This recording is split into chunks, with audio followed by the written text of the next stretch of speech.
Bed rest is ineffective, even harmful, for pregnant women. Imagine lying in bed for weeks at a time, looking at the ceiling, or Netflix or a book. If you stand up, something really bad might happen.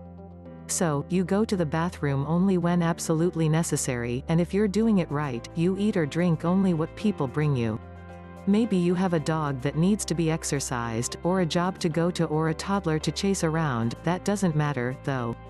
What matters is that you stay in bed, or on the couch, if you want, and wait until your doctor says you can get up.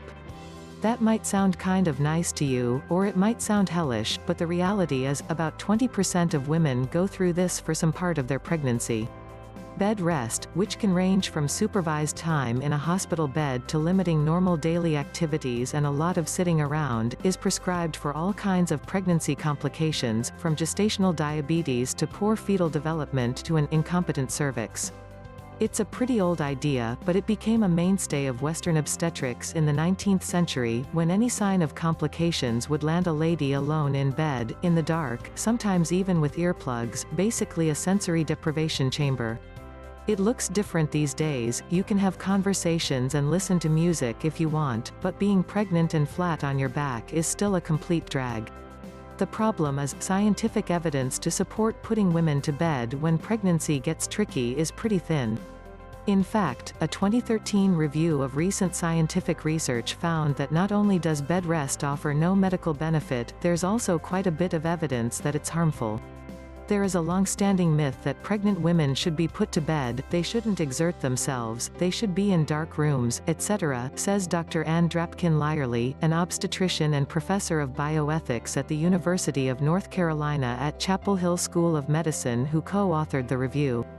The thinking has evolved that there might be physiologic benefits to that, but there's nothing to prove it, and in fact, there are some studies that show that the outcome you're trying to avoid, say, preterm birth, is more common in women who get put to bed than in women who don't. The biggest medical concern for women put to bed seems to be blood clots. We know that both immobilization and pregnancy result in higher risk of blood clots, says Lyerly. So if you're pregnant and immobilized, you have a much higher risk of developing blood clots in your legs and pelvis, which can be dangerous because there's a chance one will break off and travel up to the lungs, causing pulmonary embolism, which can be life-threatening. But that's not all.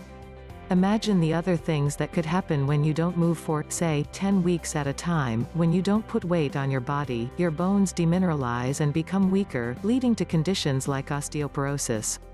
There is also the risk of muscle atrophy, which can be problematic for a woman's overall health, but also for her lifestyle when she has a job that involves a lot of moving around, or an active toddler at home, or even the need to buy a bag of dog food at the grocery store.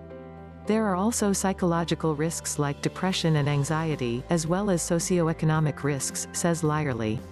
So many women work, putting them to bed might mean they could lose their jobs, lose income, need to hire childcare, their partners might need to scale back on work. There are some significant socioeconomic consequences for people.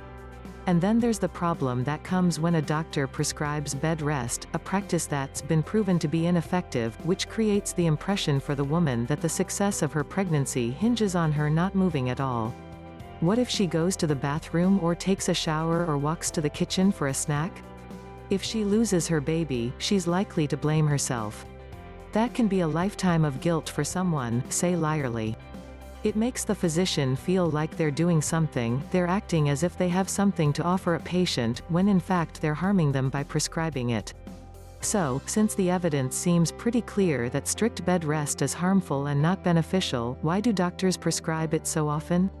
According to one 2008 study, it's a question that puzzles even the experts. We cannot explain why obstetricians recommended an intervention they believed was not beneficial, wrote the authors. This is unfortunate because bed rest is not a benign intervention and can have a significant social and economic burden on the patient and her family.